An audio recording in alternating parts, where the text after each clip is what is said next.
Hi, welcome to Story Time with Gigi. Today we're reading a story called The Scarlet Dragon, written by Rosa Foy. This is a book I got at the Dollar Tree. Oh my, I like all these pictures.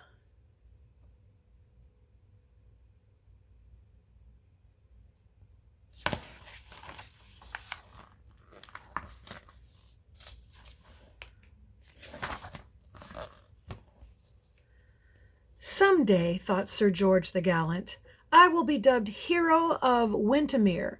My portrait will hang in the Great Hall right next to my great-grandfather Victor the Valiant. All I have to do is fend off a fierce... George! Master Bruno snapped George out of his thoughts. You will not defeat a dragon by dreaming.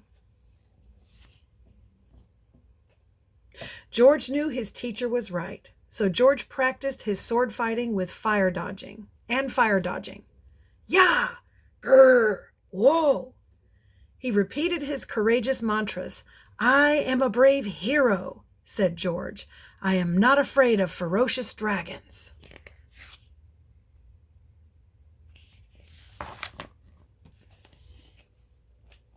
George had been training to fight dragons his whole life, but he had never seen one before. As he walked home that day, George heard the villagers talking. Something spooked my horse this morning, said one man. It ran and hid in a pile of straw. The vegetables in my garden were eaten, and the leaves were burnt to a crisp, said another. A woman cried out, I saw it myself, a scarlet red streak through the sky.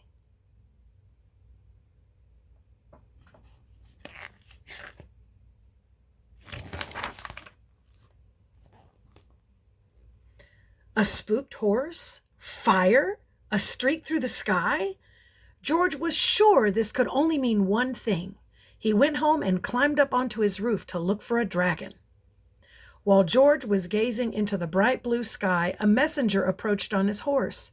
Sir George, the messenger called out, King Albert has requested your presence at the royal palace.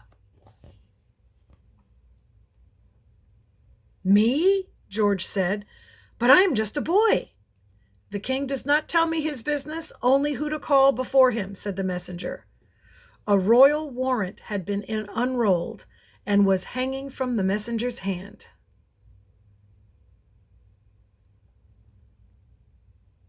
And it says, a royal warrant by order of the king. George felt his heart leap. He scrambled down from the roof and jumped onto his noble steed, Johnny Runs-a-Lot. Johnny felt George's excitement and galloped as fast as he could.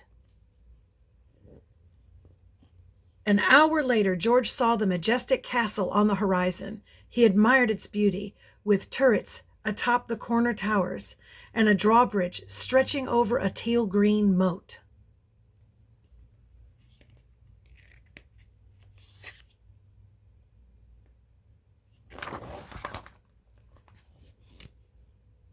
Sir George the Gallant, at your service, he said as he bowed before the king. The time has come for you to be a hero like your great-grandfather, King Albert said. Sir George, there is a dragon on the loose. I ask you to defend Windermere and save its people from this fearsome red beast. And if you are successful, your bravery will be rewarded.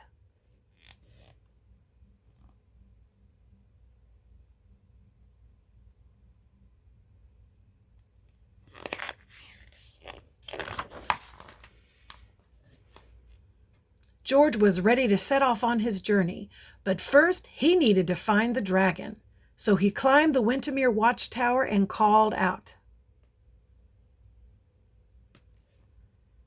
Come out and fight, foul beast! George waited. He tried to prepare himself by practicing his sword fighting and fire dodging moves. Then he wondered if the dragon was very big or very fiery. George nervously mumbled to himself, I am a brave hero. I am not afraid of... Suddenly, George saw a red streak in the sky. He pulled out his sword, but instead of fighting, the dragon yelped. A small puff of smoke came out of its nose, and it quickly flew away. George scratched his head. This wasn't quite what he had practiced for. But he didn't want to miss his chance. He hopped onto his horse, Johnny, and galloped after the dragon. George followed the dragon all the way out of the village until finally it swooped down into a cave. George hopped off his horse and approached the cave entrance.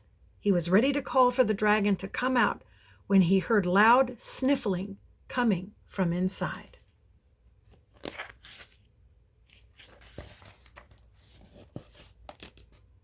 George tiptoed into the cave, hiding in the shadows. Snap! George stepped on a stick. The dragon jumped and quickly hid behind a boulder. This is it, thought George, gripping his sword. The dragon is cornered. This is my chance to become a hero. But then George noticed the dragon's tail peeking out from behind the boulder. It was trembling. Wait, is a dragon really afraid of me? Asked George. The dragon whimpered. George sighed. You can come out. I won't hurt you.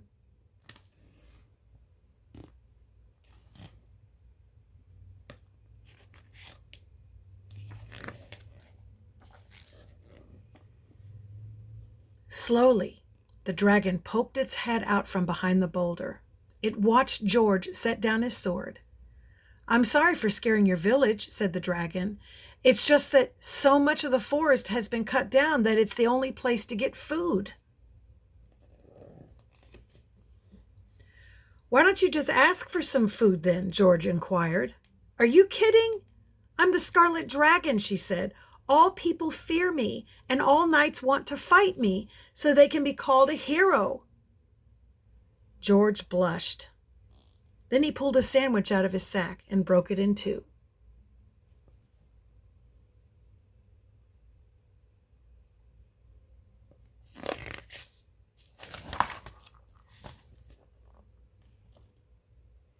As George and Scarlet ate together, they tried to think of what to do.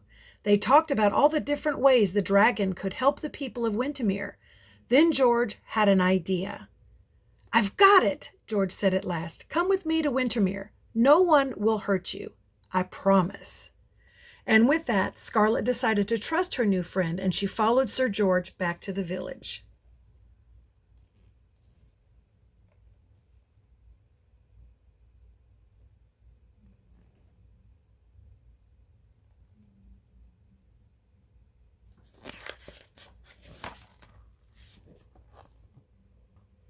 When they arrived at George's home, he told Scarlet to hide behind his house. You can do this, he told the dragon. Just tell yourself, I am a brave hero. George gathered the villagers together. I have brought a powerful but kind friend to meet you, he said. She is here to help us, so from now on there is no reason to be afraid. Then he called to his friend. The crowd gasped as the Scarlet Dragon appeared before them. Meet the new defender of Wintermere.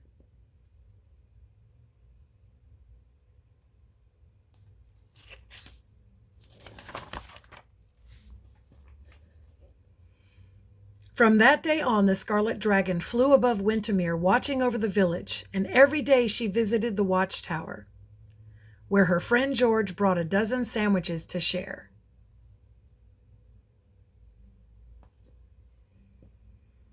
One morning, King Albert called the two of them to his castle. George, you may not have defeated the dragon, but what you did was even better, he said. Sir George the Gallant, I dub you Hero of Wintermere. Then he asked Scarlet to bow her head. And Dragon, it is my pleasure to dub you Dame Scarlet, brave defender of Wintermere. From that day on, in the great hall, beside George's great-grandfather hung a portrait of not one, but two heroes. George and Scarlet.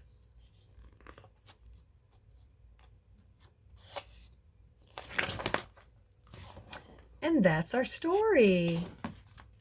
I hope you liked it. Make sure that you like and subscribe and share with your friends. Bye until next time.